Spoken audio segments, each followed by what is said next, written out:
స్వాతంత్ర దినోత్సవ శుభాకాంక్షలు. నా లక్ష్యం ఏమిటి అనే విషయంపైన చర్చించాలి అనుకుంటున్నాను. నా పేరు ఎం. మహితారెడ్డి. నేను ప్రస్తుతం 10వ తరగతి చదువుతున్నాను.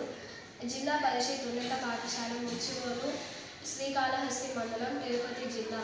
దేశాన్ని నిర్మించేది కేవలం ప్రభుత్వాలు లేదా నాయకులు మాత్రమే కాదు. దేశంలోని ప్రతి పౌరుడు జాతీయ నిర్మాణంలో ఒక భాగస్వామి. అందులో నేను కూడా ఒక భాగస్వామిని. నా జీవితంలో ఒక మంచి లక్ష్యాన్ని ఏర్పరచుకొని కష్టపడి చదివి దానిని సాధిస్తాను. భవిష్యత్తులో నేను ఐఏఎస్ అనే మంచి వృత్తిలో స్థిరపడి సమాజానికి ఉపయోగపడాలని నా లక్ష్యం. దేశం అభివృద్ధి చెందాలంటే ప్రతి పౌరుడు తన బాధ్యతను నిజాయితీగా నిర్వర్తించాలి. అందుకే నేను నా చదువును బాధ్యతగా క్రమశిక్షణగా చేస్తే నా భవిష్యత్తు బలమైన పునాది వేస్తాను. నేను పర్యావరణాన్ని కాపాడితే ఆరోగ్యకరమైన భారతదేశాన్ని నిర్మిస్తాను. నేను నీటిని, విద్యుత్తుని వృధా చేయకుండా పొదుపు చేస్తే దేశ వనరులను కాపాడుతాను. నేను రోడ్డు భద్రతా నియమాలను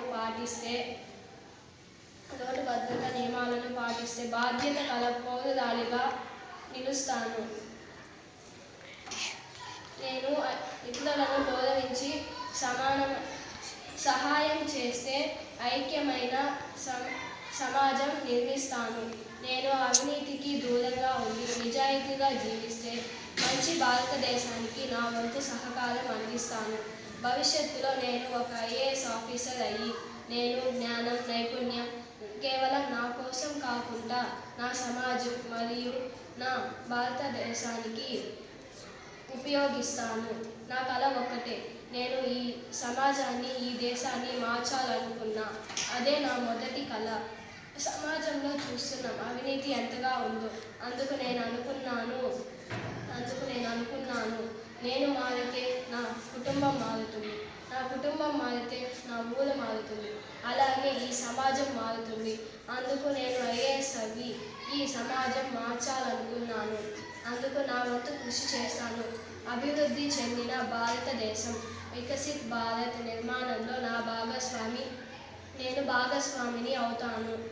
చివరిగా ఒక మాట, దేశ నిర్మాణం అంటే పెద్ద పెద్ద పనులు చేయడం మాత్రమే కాదు. ప్రతిరోజు మనం చేసే చిన్న చిన్న మంచి పనులే దేశ నిర్మాణం అవుతుంది. నా కళ, నా లక్ష్యం నా దేశం కోసం నా వంతు సేవ.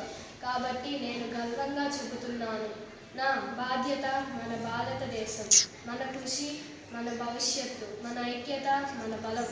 జై హింద్. ధన్యవాదాలు.